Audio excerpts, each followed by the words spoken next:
Bagaimana cara meningkatkan atau menguatkan ingatan? Baik. Satu, ada 4 cara. Kalau Anda ingin dikuatkan oleh Allah dalam menghafal atau belajar mengingat sesuatu, ada 4 cara. Dan ini jawaban terakhir kami. Yang sisanya insya Allah di pertemuan selanjutnya. Pertama, ada 4 sifat hafalan. 4 sifat hafalan sebelum kami terangkan caranya. Satu, ada orang yang cepat menghafal, jadi begitu disampaikan cepat hafalnya. Ya. Dan sulit lupanya. Sulit lupa, di cepat hafal, sulit lupa, lambat lupanya. Satu, ini yang bagus. Yang kedua, ya, lambat hafalnya, tapi lambat juga lupanya. Jadi ingatnya lama, setelah nempel juga susah lupanya. Yang ketiga, cepat hafalnya, cepat lupanya. Baru dihafalkan begini, oh hadis nomor sekian, keluar dari masjid lupa lagi, bisa ya. Yang terakhir ini yang agak repot, lambat hafalnya, cepat lupanya. Jadi tulis ya, begitu dihafalkan, langsung lupa. Nah, ini yang berbahaya ya. Anda pilih mana di antara yang 4 ini? Nah, cepat hafal, lambat.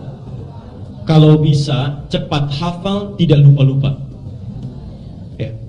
Ada orang-orang tertentu yang masya Allah hafalnya cepat, bukan mau ingat, mau lupa susah.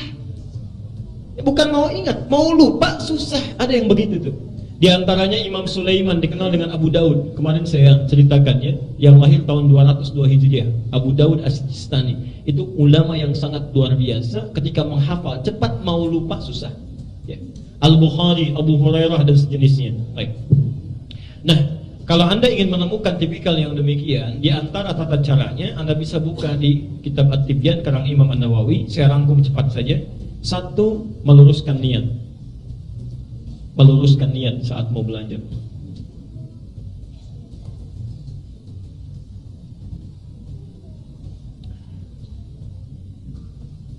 Biasanya kalau orang belajar itu ya, umumnya niatnya ada 2 kalau di psikologi pendidikan itu ya. Ada intriktif, ada ekstrintif ya.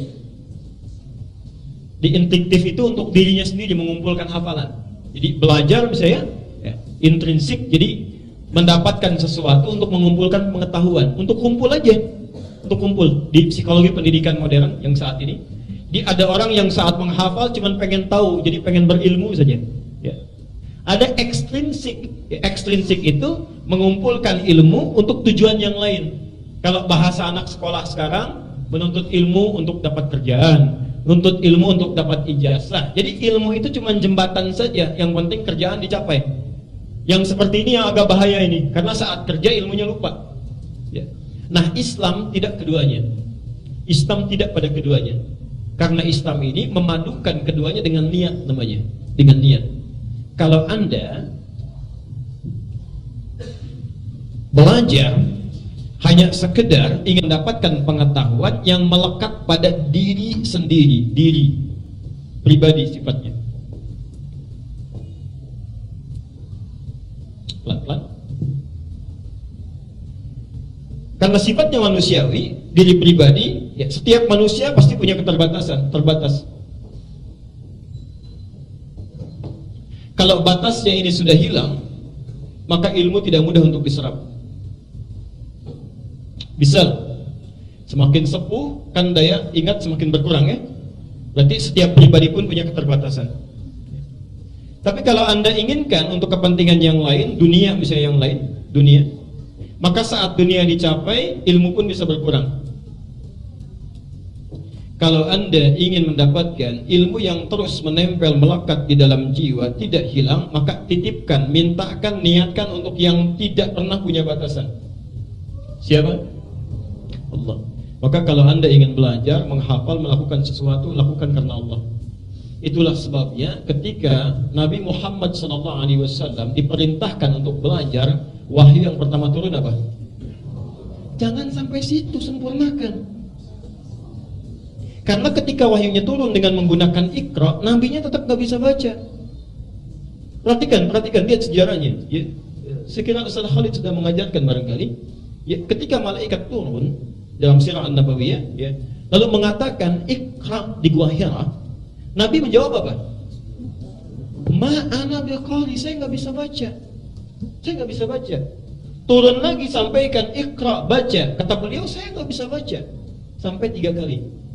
Ketika yang ketiga dipeluk oleh Jibril yang menyamar jadi laki-laki itu, dipeluk, dipegang erat, disempurnakan kalimatnya. Lihat kalimatnya. Iqra bismi rabbikal ladzi khalaq. Allah. Nah, ini pelajar muslim harusnya begini. Ini baca yang di atas. Bismillahirrahmanirrahim. Lihat kalimatnya ya. Lihat kalimat bismi. Wahyu turun, Iqra. Tidak sampai sini, bismi rabbikal ladzi khalaq.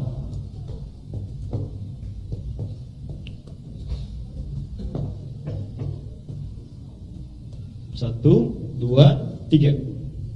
Perhatikan sini. Saat kalimatnya disempurnakan, seketika Nabi bisa mengikuti bacaannya. Ya. Seakan-akan ada isyarat di sini, Muhammad, baca. Jangan karena engkau tidak pernah punya guru yang mengajarkan, kamu tidak pernah bisa ada kesempatan untuk belajar, tidak punya kemampuan untuk membacakan sesuatu, lakukan semua itu bismi rabbik, karena Tuhanmu, niatkan karena Allah, inginkan karena Allah. Yang menciptakan kamu saja begitu mudah, apalagi membuat kamu bisa mengikuti bacaan. Maka ketika sesuatu dilakukan karena Allah, Nabi yang tadinya tidak bisa mengucapkan bacaan itu ditanamkan oleh Allah Qur'annya dalam dirinya. Maka turunlah Qur'an, dibacakan oleh beliau, baru bisa membaca. Iqra, Iqra, Iqra, mengikuti bacaannya. Di sini ada isyarat, mohon maaf ya, jangankan yang susah, jangankan yang sulit, yang mustahil pun, kalau Anda lakukan karena Allah, maka akan dimudahkan oleh Allah.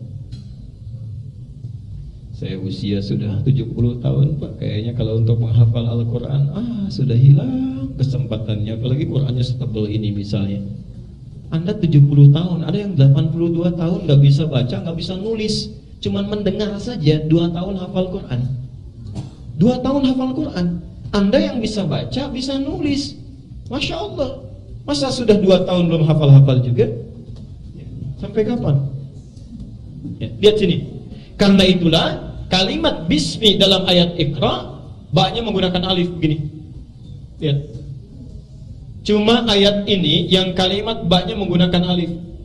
Sedangkan kalimat bismillah yang lain, bismillahirrahmanirrahim, baknya enggak ada alifnya. Jadi kalau di mushaf Anda tidak ada alifnya, itu salah itu mushafnya. Keliru tulisannya, harus ada alifnya. Karena tanda alif ini menunjukkan peristiwa bahwa alif itu menunjukkan panjang, sesuatu proses yang panjang. Ya. Umumnya kalau harakatnya ba, ada harakat kasrah, bi, itu alif gak ada. Kalau ada ya wajar, tapi alif gak ada.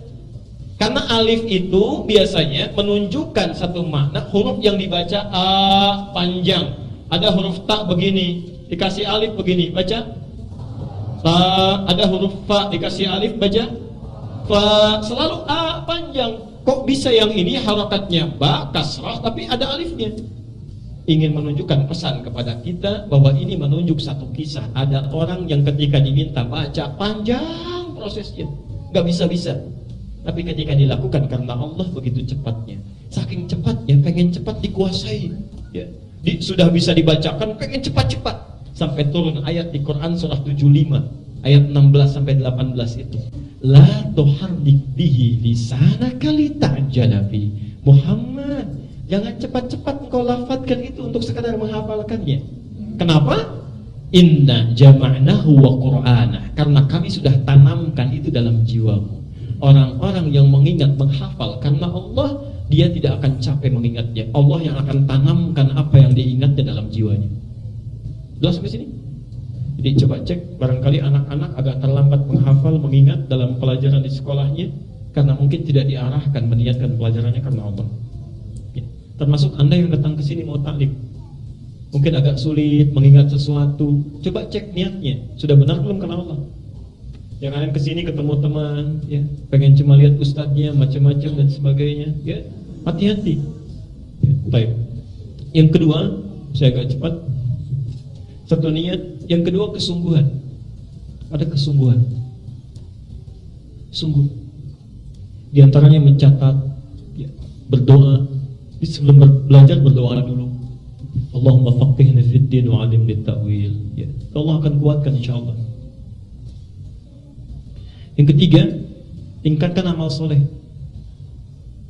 Ini intinya, tingkatkan amal soleh. Karena ilmu itu cahaya. Cahaya Allah itu hanya akan diturunkan, ya, kepada orang yang beramal soleh. Dan yang terakhir, meninggalkan maksiat. Jauhi maksiat. Kalau Anda sudah bisa mengerjakan yang keempat ini, maka insya Allah Allah akan jaga, ya, kekuatan ingatan Anda dan selalu berada dalam kebaikan.